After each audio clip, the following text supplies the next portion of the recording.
One of the most common questions that I get is, people basically asking, well, hey, how do you know when spirits are talking to you versus you talking to yourself?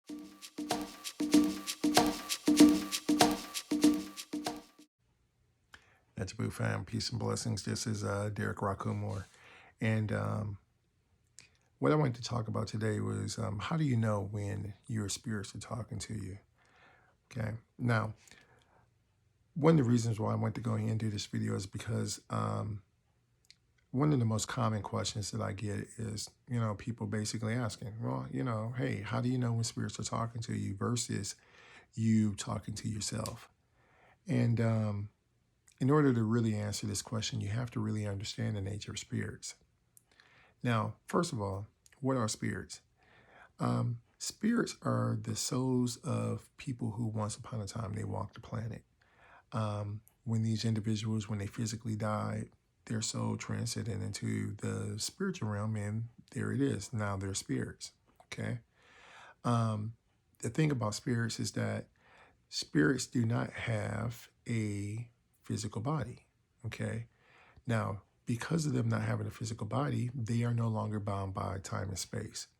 That means that a spirit, for the most part, they can travel anywhere in a matter of seconds. Okay. Whereas we, the living, basically, it takes us several hours, if not days or so, to go ahead and to travel to, anywhere within the country, and anywhere around the world. Okay.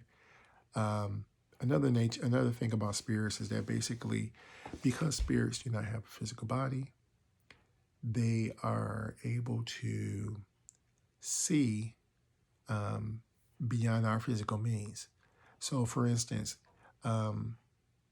we normally, if we're in a room or so, we can only physically see what's inside the room, everything that's going on inside the room, and that's it. Okay. Spirits, on the other hand, they have a bird's eye view.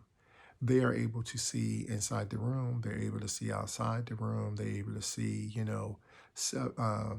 many miles away from that room.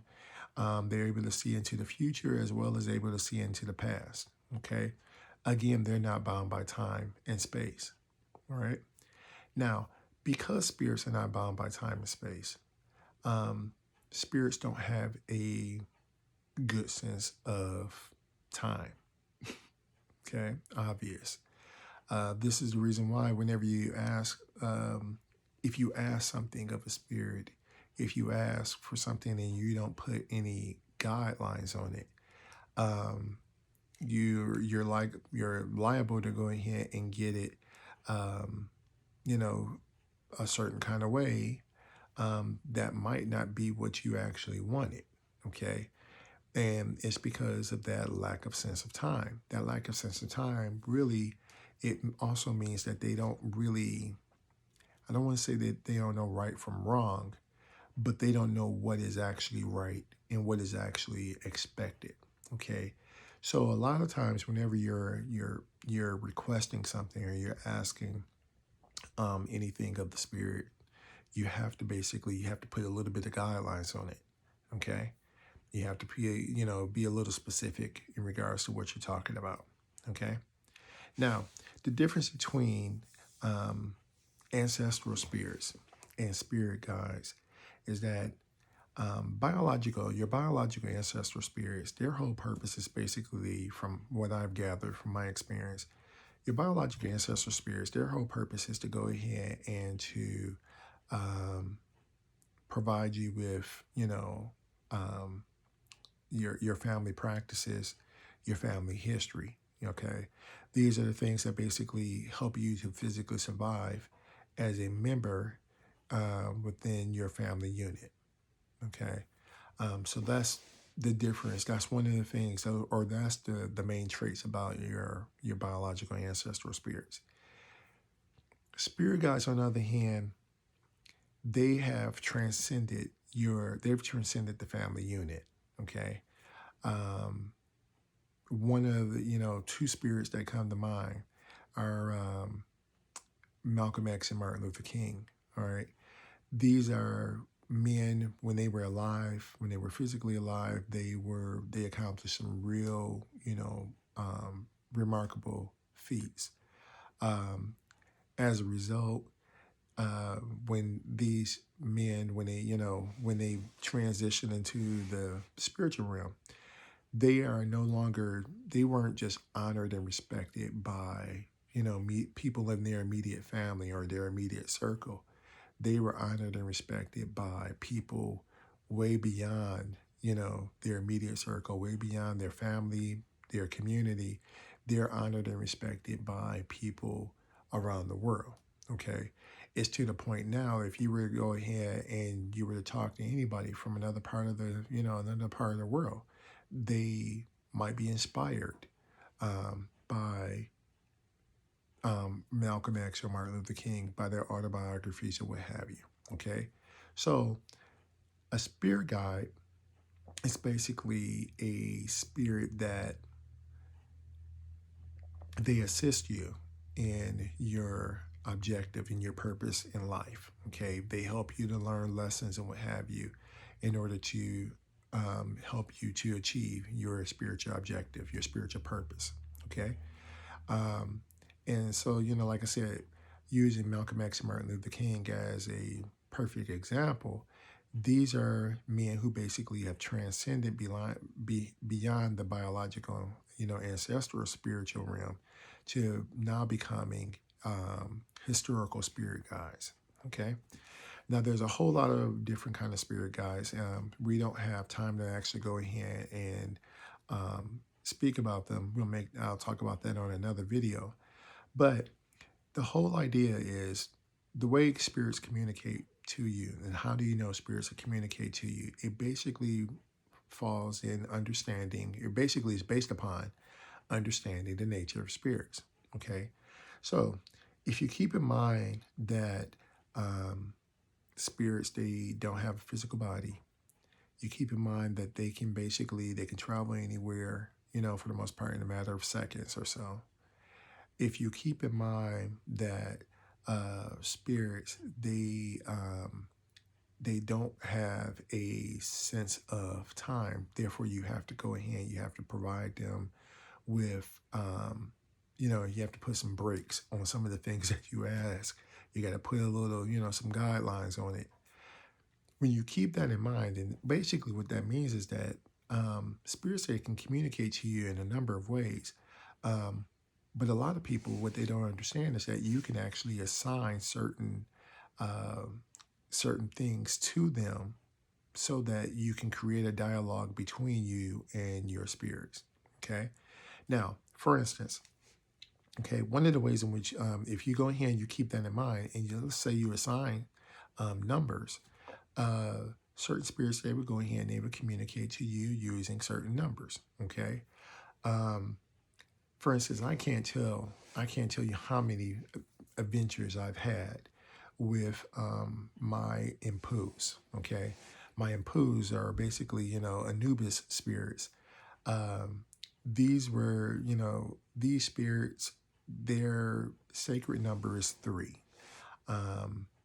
They're playful, they are messenger spirits and what have you. But like I said, their number is 3.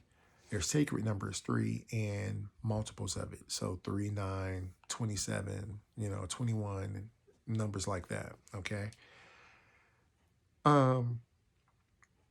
There's been many of times in which I have been awakened from sleep by these spirits to go, for instance, go check the door, go make sure that the door is locked. Go make sure that, something's, going on in the house. Make sure, this is, you lock the car or something, little things like that. Okay. And I know it's these spirits mainly because when I wake up, I look at the clock, it says, 333, 3 in the morning, 3:33 in the morning. Okay. So that's a clear sign that it's them. Okay. Again, that comes from basically going ahead and assigning to the spirits specific numbers, so that when they go ahead and they say, hey, I want to go ahead and I want to communicate to, communicate to them about this, something that's going on, you know, I'll use this number, and that way they know that it's them. Okay, that way I would know that it's them. All right. Another way in which you can assign, a number or assign something to a spirit so that they will go ahead and you'll know that it's them. You can assign animal totems, okay, or you can assign animal symbols, okay. Um, I'll never forget one time I went ahead and I was going to this dinner event with this individual, and um, as we're driving and everything, this hawk, it came down and it was flying next to the car, and it was so close to the car that I actually could have reached out and touched it if I had just rolled down the window. Okay, it was that close, and that hawk, it basically, while I was flying and everything, it stayed alongside the car for like a mile or so. Okay. So that lets you know, okay, this is not a coincidence. There's a sign here. All right. Now, I knew automatically, from seeing the hawk, this is my Harus. Okay. Um, my Harus are basically, the Greek term is Horus or Horuses. So these were my Haru spirits, all right? And the message that I'm getting is that, first of all, when you see a hawk, and you think of a hawk, hawks basically, they deal, um, the mindset is circumspection. Hawks have a bird's eye view. They're hunters. They they prop themselves up on high places in order for them to hunt, in order for them to see everything. Okay, so the message that's coming across to me is that be on the lookout, be on guard, you know um, in other words, don't be caught sleeping. Okay, you better stay woke. Okay, so anyway, we went ahead, we get to this event and everything. And when I got to this event, there was a lot of, there was, quite a few people there and all that kind of stuff. And I can't remember why I ended up going to the back room, but I ended up going in the back room to get something. And in a few seconds after I shut that door, I hear a lot of rumbling.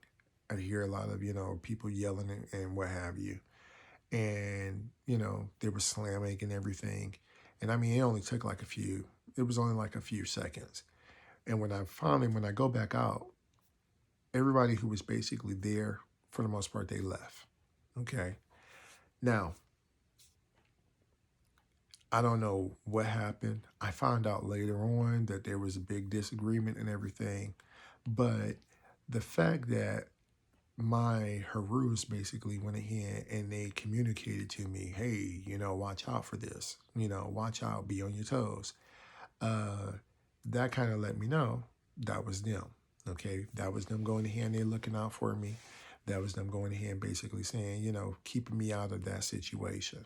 Okay, so animal totems are one of the ways in which your spirits they can communicate to you as well. Okay. Um, Images. Okay. A lot of times when you go in here and you know that the spirit is communicating to you, you'll get an image. You'll get an image in your mind. Um, when that image basically comes across, it could be like a photo, or it could be a memory of someone that this individual could be either alive or dead. Okay. But these are all signs that basically, your spirits are communicating to you. Another way you can determine if spirits are communicating to you is, dreams. Okay. The thing about dreams is that dreams are basically their symbolic languages. And a lot of times where a lot of people make a mistake is that as soon as they go in here and they get finished with a dream, immediately they say, well, what does that dream mean? They go into a logical process of thinking what the dream actually means. That's not how you really interpret dreams. The best way in which I found to interpret dreams is you look at dreams based upon, you should be, instead of asking what does it mean, you should be asking, how does it make me feel? Okay. For instance, if you're going ahead and you're having a dream that you're descending down a flight of stairs, um, you you don't think, okay, well, what does that mean? What do stairs mean? You don't want to go into it, interpreting it that way. Instead, you want to look at it and say, okay, well, how did that make me feel? Okay, did did that make me feel like I'm going into the deeper recesses of my mind? Did that make me feel like I'm getting into something real deep? That's how you really want to interpret it. And one of the best online dream dictionaries that I found that, and, this is no affiliation um, with them, but one of the best online dreaming, like I said, dictionaries I found was Dream Moods. They give a whole lot of different interpretations of it, and those interpretations are not based upon just intellect. A lot of them are really based upon how you feel. Okay, so yeah, that's dreams are one of the ways in which they go here and they communicate to you. Um, Finally, the way in which spirits also communicate to you is through voices. Okay, now a lot of times, like I said, that was a common question that people get. They ask me, how do you know when spirits are communicating to you versus it just being yourself? Well, what I found is that a lot of times when it's yourself, you speak in that personal pronoun. You use the word I. You know, I wonder if this. I think this. Um, and typically, whenever you're going ahead and you are saying something, when it's your mind, okay, you're always, for the most part, you're speaking from the I. You're speaking from the I perspective. Okay. Spirits, I found, don't speak like that. Okay.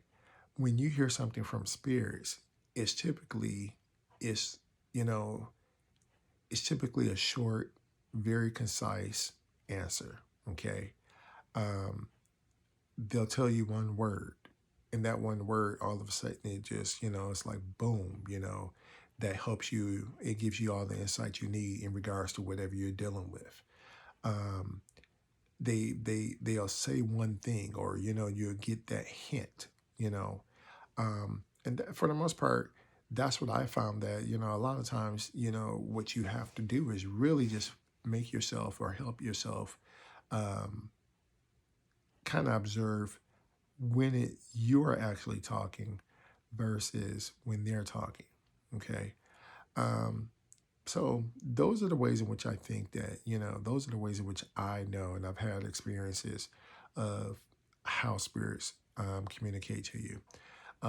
There's other ways, but those are the most common ways that I have found that have occurred in my life. Okay. Now, if you have any questions, as usual, just drop me a line. Just drop me a line, and or if you have any suggestions or so of what different videos and topics you would like me to cover, again, drop me a line. Okay. And other than that, thank you. Head to poo.